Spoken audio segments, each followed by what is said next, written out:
The Honourable Parliamentary Secretary to the Minister of Transport. Thank you. Let us speak of kings and queens and crowns. At the culmination of the Glorious Revolution in 1689, the British Parliament allowed William III and Mary II to ascend to the throne. But there was a catch. They would need to accept the Convention of the Right and the Bill of Rights, which established Parliament as the ruling power of Britain. It would become the mother of all parliaments, including our own. While an imperfect document, some of the principles of the Bill of Rights live on to this day. One of them would later be described as no taxation without representation, or in the words of the Bill of Rights itself, that levying money for or to the use of the Crown without grant of Parliament is illegal.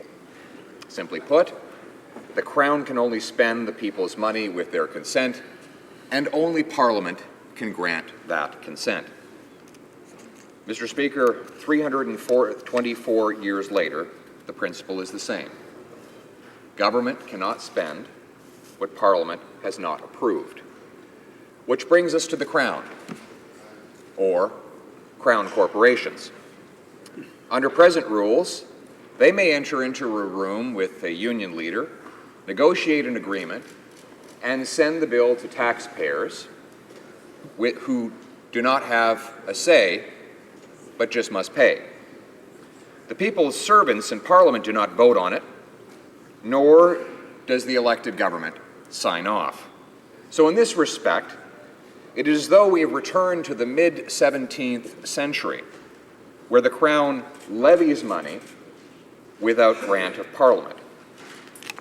What has resulted? Let us consider Canada Post. Its losses and liabilities are the burden of its owners. They are taxpayers. 71% of the company's costs are labor wages and benefits. To find out why, let us look at the latest collective agreement, a 500-page monstrosity. For example, if there is no work for a Canada Post employee to do within a 40-kilometer radius of where he is located, the union agreement prevents him from transferring to another place where his skills are needed. He must stay at home and remain without work, even while on salary. In other words, when there is nothing to do, taxpayers pay for nothing to be done. The union requires taxpayers fund almost 500 corporate post offices, even though they are 3 times as expensive as retail outlets that provide the same service and are open for longer hours. After bankable 6 days, pre-retirement leave, 7 days of vacation, and more, the amount of time the carriers spend delivering mail is only a portion of the time for which they are paid to do so. None of this is done, by the way, in the workers' interest. Their jobs, after all, are only secure when the company is successful. What's more, ambitious, talented employees are forbidden from any kind of bonus, performance or otherwise, by their union. God forbid we reward excellence. The financial results speak for themselves. Last month's Conference Board report on Canada Post indicated, quote, annual operating deficits of close to $1 billion by 2020.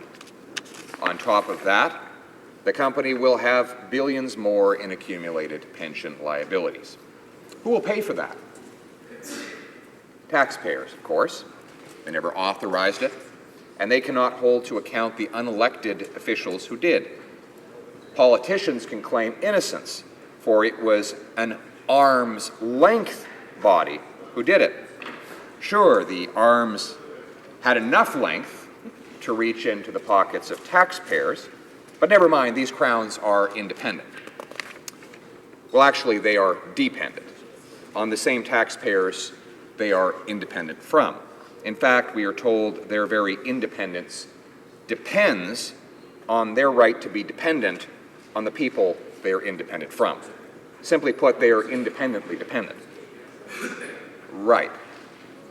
I suppose it depends on your point of view. In the view of opposition parties, today's crowns are similar to the crown on King James II's head. He was the last king of England prior to the Bill of Rights. He could tax as he wished and spend as he liked. He too was independently dependent. But every crown has its king. Union leaders have coronated themselves the monarchs of Canada's state-owned corporations. They have legislative monopolies on the workforce. Do as they say or they will shut the place down with a strike. They collect mandatory union dues from workers, even those who choose not to be members. Talk about taxation without representation. Employees who do not want to work, employees who do want to work and build a merit-driven company are out of luck. They are banned from representing themselves in negotiations or from signing their own employment agreements. These vast union powers would make James II blush with envy. While the budget will not solve all of these problems, Division 17 of Part 3 of the bill amends the Financial Administration Act to empower the democratically elected government to reject labor agreements that abuse taxpayers. In other words, we are restoring the principle of no taxation without representation. We here in this chamber are that representation.